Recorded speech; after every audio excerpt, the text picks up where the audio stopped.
Hi, I'm Bryan with Pioneer Builders. Welcome to the Build Show. I'm a builder close to Seattle, Washington, and in case you can't tell, sure enough, it's raining. Today, we're going to talk about rain screens.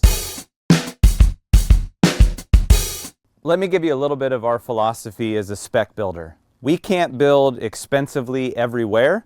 We really try to tailor what our solutions are to what we're building.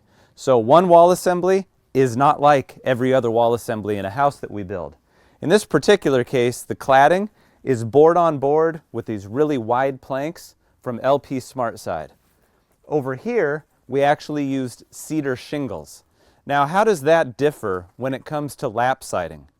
When you install lap siding, you naturally have a little air gap, a little triangle if you looked at a cross section of that.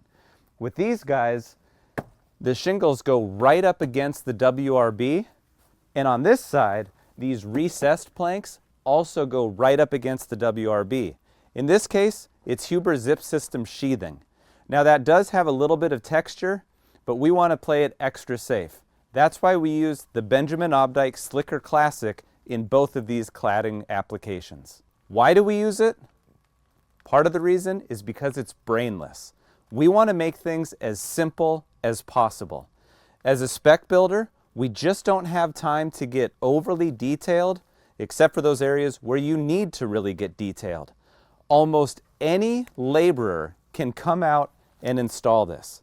It's almost idiot-proof. Don't tell my brother this. He likes it because it's so easy. I am not calling him an idiot. He's Timmy at Awesome Framers. And yes, I call him Timmy. You can call him Tim. So we are using the Slicker Classic. Benjamin Obdyke has a number of different products, but if you look in here, it's basically all of these little strands, and it goes in and out so you know which direction to go. But what that does is it allows a little bit of an air gap behind the material. You might be wondering, how much does it compress? Not very much. So you take this material, you put it behind this first plank. It goes all the way across. Then when you put the plank on, it naturally leaves an air gap. Again, it's raining while we're filming this. So having this gives me the peace of mind that we've got extra drying potential for all of these special areas that aren't lap siding. We don't put rain screens behind every one of our wall assemblies because in some of them, we just have that natural air gap. In the Pacific Northwest, we're not particularly humid most of the year. It's more of a rain and drain type situation. So we want to make sure we get the drainage and we increase our drying potential by using this product. Well, thanks for watching. I hope you learned a little bit of the building science, but also the practical application to building science, especially as we're a spec builder. You might be interested in that too, or if you're a homeowner, understanding those things can help you when you're talking to your architect, building envelope designer, whatever the case might be. Now this particular house is actually under contract for sale.